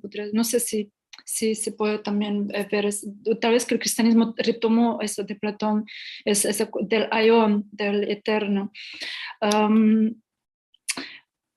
La verdad es que, bueno, desde un punto de vista estrictamente, porque yo pienso que cuando lees autores, y sobre todo un autor como Kant, hay dos maneras de leerlo. En manera muy estricta, estás mirando simplemente lo que él dice explícitamente, y después una interpretación más global. Desde una interpretación más global, yo diría que sí, claro que lo que tú decís, creo que se puede defender. Tal vez que yo iría más en la dirección de un aion, de un tiempo eterno, que de un kairos, no sé, de los griegos. Eso es así, bueno, no tengo argumentos de betón, no sé si se dice así en español, pero es mi primera intuición. Desde una perspectiva muy así textual, Kant insiste que, bueno, aquí no digo nada de nuevo, lo sabes muy bien, Ignacio, que el tiempo es la forma pura de nuestra intuición que se aplica a los fenómenos. Y entonces, desde un punto de vista puramente textual, ¿sí? No sé si se puede decir que hay como un otro tiempo, ¿sí? De las decisiones, de las acciones éticas o morales, para decir así. Sobre todo que, según Kant, nunca podremos estar seguros que actuamos desde un punto de vista ético. Eso tal vez también es, de hecho, un punto de vista de diferencia importante con Husserl. No hay algo como, no se puede decir que ahora yo tomé una decisión ética, ¿sí? Porque siempre hay esa lógica muy perversa, de hecho, para mí es algo muy perverso en Kant, que siempre podrías pensar que no, finalmente yo fui determinado por una causalidad, lo que él llama causalidad natural, ¿sí? Como empírica, en este tiempo, según tu terminología. Entonces, digamos que desde un punto de vista puramente textual no estoy segura si se puede decir así. Yo diría que tal vez porque Kant problematiza también, como él se pregunta cómo describir también las acciones éticas en el mundo fenomenal. Eso también es toda la problemática de la típica de la razón práctica. Y entonces, tal vez que desde un punto de vista puramente textual, se podría decir que por la típica de la razón práctica, por el hecho que nosotros actuamos o sabemos que tenemos que actuar, digamos así, según las exigencias morales en este mundo empírico, por eso mismo actuamos en este tiempo, ¿sí? Yo lo vería más en esa dirección, que hablar de dos temporalidades diferentes. Pero me parece muy interesante tu interpretación, y tal vez que vale la pena, sobre todo que él habla también de la necesidad, pero es una necesidad subjetiva, no objetiva, no es algo constituyente de la posibilidad de la moral, de creer, para decir así, en la inmortalidad del alma. Y tal vez que aquí estamos muy cerca de lo que tú estás diciendo, de esa doble temporalidad. Y tal vez que a este nivel al nivel de las ideas, digamos, puras de la razón prácticas, Dios, la inmortalidad del alma. Tal vez que aquí estamos más cerca de esa doble temporalidad de cual tú hablas. De hecho, yo creo que tienes toda la razón. O sea, desde un punto de vista textual, es más, me expresé mal. No se podría hablar de dos formas de la temporalidad. Es incorrecto, tienes No, razón. porque lo que tú No, dices es es que sí. interesante, porque es algo que se encuentra en la filosofía cristiana, por ejemplo. Sí, por supuesto, pero justo el punto es que Kant explícitamente dice que el tiempo es la forma de la sensibilidad. Eso es correcto. Después, el esquema es cómo nos representamos el tiempo. Mi hipótesis más bien sería una representación práctica del tiempo. Aquí ya me salí del texto un poco, pero trato de acercarme o estar no tan lejos de Kant. No puede haber más de un tiempo, es el mismo tiempo, pero puedo representármelo a través de un esquema teórico, especulativo. Yo diría que es algo que es afuera del tiempo. Y eso es lo que es específico del número. Cuando yo tengo la conciencia, porque yo nunca puedo estar seguro que actúo en modo ético, moral, pero cuando yo intento de actuar según esa exigencia, de hecho, yo intenté de hacerlo eso en mi tesis. A mí me parece extraordinario de entender, de intentar de describir fenomenológicamente esa conciencia moral en Kant. Sí. Porque es como tú lo decís, no es... no se puede describir con esas categorías, bueno, fenomenales, digamos así, de temporalidad, y tal vez que ni siquiera con las categorías de Husserl. No hay una evidencia así intuitiva, digamos, pero hay una forma de conciencia, y para mí es muy, muy interesante de intentar describir, pero ¿qué pasa, de hecho, en tu espíritu cuando tú tienes esa conciencia que ahora tienes que actuar en este modo, por ejemplo, moral, según una ley, el imperativo categórico? Y según mí, hay algo como una especie de conciencia de ti mismo como númeno. Kant lo dice eso claramente, que hay el ser humano como fenómeno, que es también objeto de, él también hace parte de las cadenas causales, pero a la vez puedes entenderte a ti mismo como ser humano también como número, y en este sentido como ser libre y como ser que es libre de esa cadena causal, pero a la vez haces parte también de esa cadena causal. Y entonces hay como una doble, casi esquizofrénica, yo diría, que eso no se encuentra en Husserl. Husserl para mí es mucho más soft y gentil y todo. Para mí Kant es mucho más dramático, y tal vez que eso es también el encanto de Kant, según mí. Y entonces, ¿cómo te entiendes tú en este momento como número? ¿Qué quiere eso decir? ¿Cuál es la conciencia que tú tienes de ti mismo? Y entonces tú decís que, según tu explicación, estaría como conciencia es una otra forma de temporalidad, otra dimensión. Yo entendí más como una dimensión que no es temporal para nada. Porque para mí la temporalidad es la causalidad, como tú lo dijiste muy bien.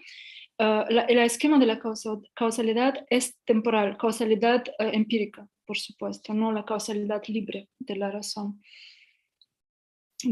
práctica. Y bueno, pero es muy interesante lo que tú dices. Podría ser tal vez, porque yo dediqué como, no sé, tal vez casi 100 páginas de mi tesis a intentar describir lo que pasa con esa conciencia nominal. Y tal vez que lo que tú decís podría contribuir a esa descripción finalmente de esa conciencia nominal. Adelante, Ignacio, gracias, Verónica. Una pregunta para Verónica. No sé si ha revisado alguno de los fragmentos, textos en Husserliana 42, precisamente sobre problemas de ética y de teleología, porque ahí creo que se marca o se apunta alguno de estos problemas que están haciéndose referencia, ¿no? Es decir, entiendo que lo que están discutiendo, lo que ha dicho Nacho y lo que has dicho tú también es la manera en cómo Kant nos dice que a través de la libertad, el ser humano tiene la capacidad de intervenir en el orden causal natural, ¿no? Es decir, si el orden causal natural solo fuera la única posibilidad de causalidad, pues el mundo tendría un curso que es el que necesariamente es, ¿no? Pero al intervenir el ser humano tiene la capacidad de formar parte de esa causalidad, pero interviniendo en su curso, ¿no? Eso es lo que creo que se está diciendo y lo que Nacho interpreta como el advenimiento de un nuevo orden temporal dentro del orden temporal. Yo lo he mencionado hace rato, a lo mejor lo dije muy mal en inglés, pero bueno, en Husserl creo que sí hay algo parecido y en esos textos se es decir, Husserl dice que si nos quedamos solamente en el cálculo evaluativo de las motivaciones que nos obligan o nos motivan, mejor dicho, nos conducen a actuar, y vemos que, por ejemplo, no son de la posibilidad de una acción futura, pues entonces terminaríamos sin capacidad de actuar, ¿no? Terminaríamos totalmente inmóviles, ¿no?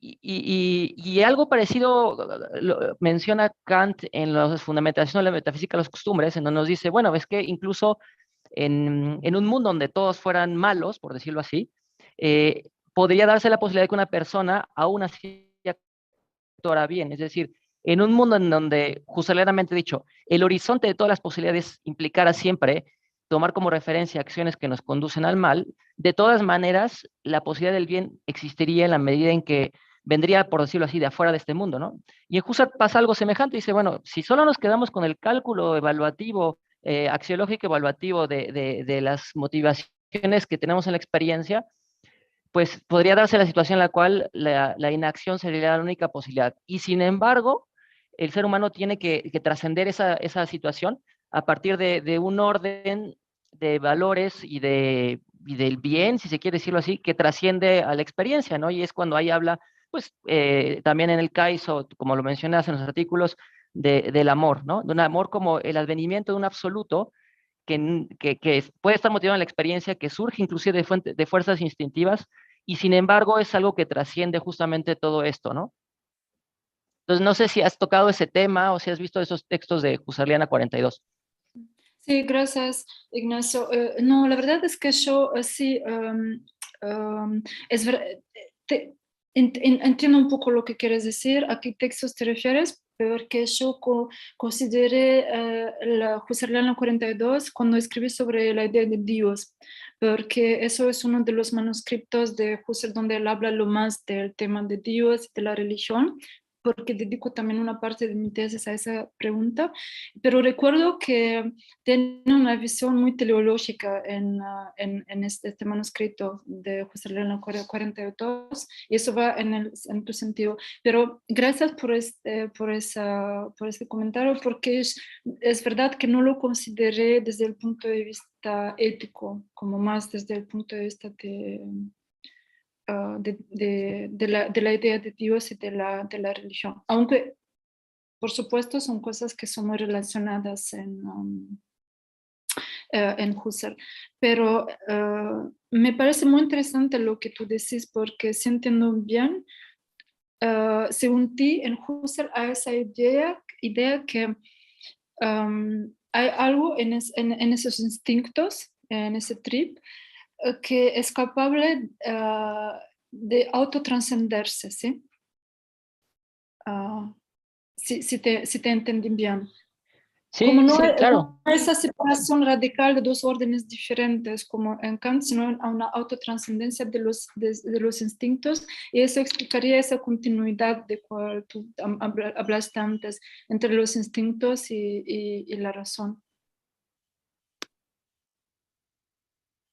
Claro, ya en el momento en que estos impulsos se vuelcan en la vida consciente, se transforman radicalmente y permiten incluso la construcción de conceptos de lo absoluto, justamente, ¿no? Pero bueno, la idea creo que es muy clara que convergen en ese sentido Husserl y Kant, pero dan respuestas diferentes, ¿no? En una situación práctica muy, muy concreta, ¿no? Si un niño está debajo de un auto, ¿no? Y su madre lo ve, si su madre tiene que decidir tomando en cuenta solamente lo que en el orden de la experiencia le enseña, pues dices, pues no, yo no puedo cargar un auto de 1 tonelada, ¿no? Y sin embargo la madre tiene el impulso de sacar al niño del auto. ¿Por qué? O sea, ¿por qué si su racionalidad, digámoslo así, evaluativa, basada en la experiencia, le dice, no es posible cargar un auto?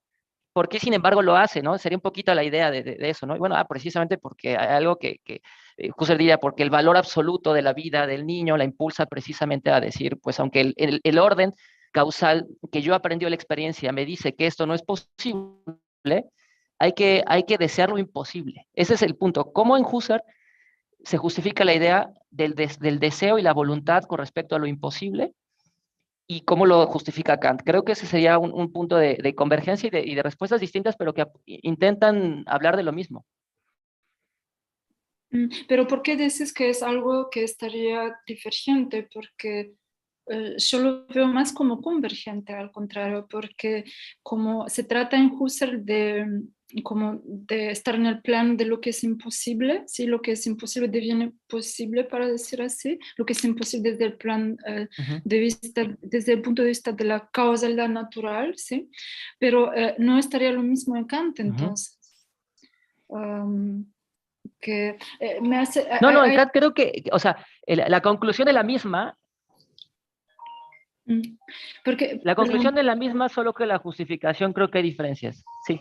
Sí, sí, porque yo pienso siempre en este pasaje que él conoces tal vez de la crítica de la razón práctica, donde él habla de este hombre que tiene impulsos, instintos, tentaciones sexuales, lo que es horrible para Kant. Y él dice entonces que sí, eso es muy, muy, muy gracioso, que sí, en este momento él sabría que después de haber realizado sus deseos sexuales perversos, y sabría que tendría que morir, estaría castigado por muerte, por haber cumplido esos deseos, pues él sabría que podría, eso es muy importante, eso me parece muy interesante. Él no dice que él sé que va a poder resistir a esos instintos deseos. No, él dice que él sé que él puede resistir en principio. Entonces hay como, para mí hay un vínculo con, hay siempre ese registro de la posibilidad, como que tal vez también hay en Husserl, según lo que tú decías. Pero si no hay más un comentario sobre eso, yo quería añadir otra cosa más. Es que escuché a ti, también a Ignacio Quipons, los dos Ignacios. Me parece que los dos insistís, aquí tengo un problema, sobre el hecho que no hay una genealogía, una génesis, ¿sí? De la razón o de los conceptos fundamentales en Kant. Pero a mí me parece que Kant insiste sobre la idea que para él no se trata de hacer una genealogía, sino una deducción. Y esos son dos, como demostrar la legitimidad, o demostrar que hay algo como razón moral que no... que no hace parte digamos, del orden de la naturaleza, que hay algo como la libertad, y eso se puede deducir de la ley moral, como no es algo totalmente arbitrario. Dice que porque nosotros estamos conscientes de la ley moral, pues tenemos que ser libres, como hay una deducción, se podría decir. Y él insiste también sobre esa idea que para él no se trata de mostrar cuáles son las causas, cómo se llega, cómo llegamos a tener esa razón o esas facultades, sino que para él se trata de mostrar que tenemos esas facultades. Y tal vez que tal vez que el reproche de Husserl no es muy justificado, porque tal vez que para Husserl se trata de hacer otra cosa, que este proyecto genealógico que caracteriza sobre todo la fenomenología genética de Husserl no es algo que, como Kant dice desde el inicio, que no es lo que él trata de hacer. No sé cómo ustedes lo ven, si están de acuerdo con eso.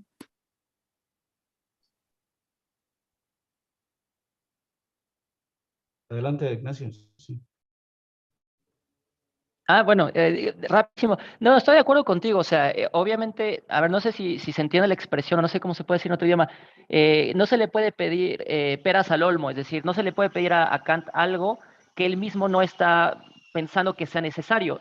Y sin embargo, creo que de todas maneras está la pregunta legítima. Bueno, ¿por qué Kant consideras que no es necesaria esta génesis?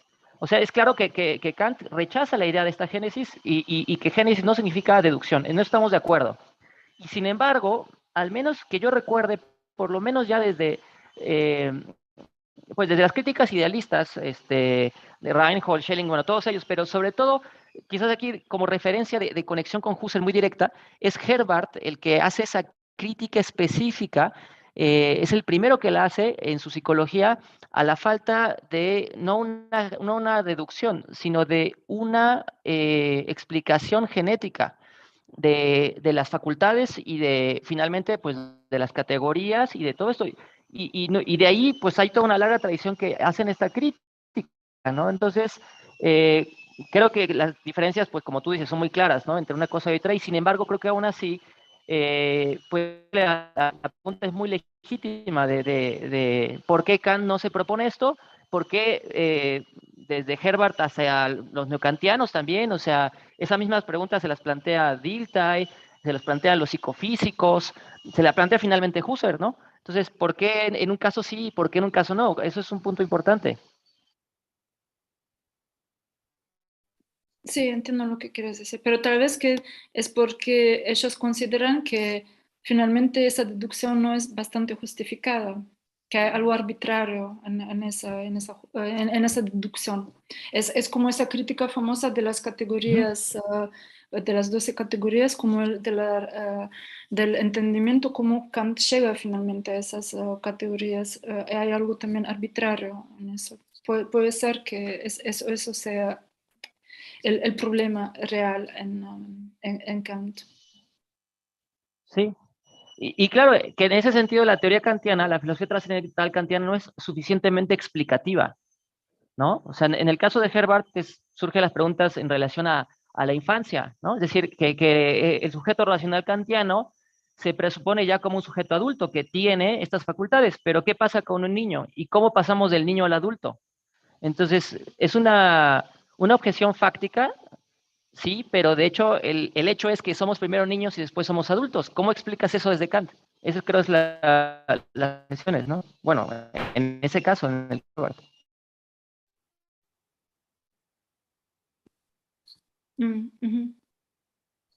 Sí, entiendo lo que quieres decir.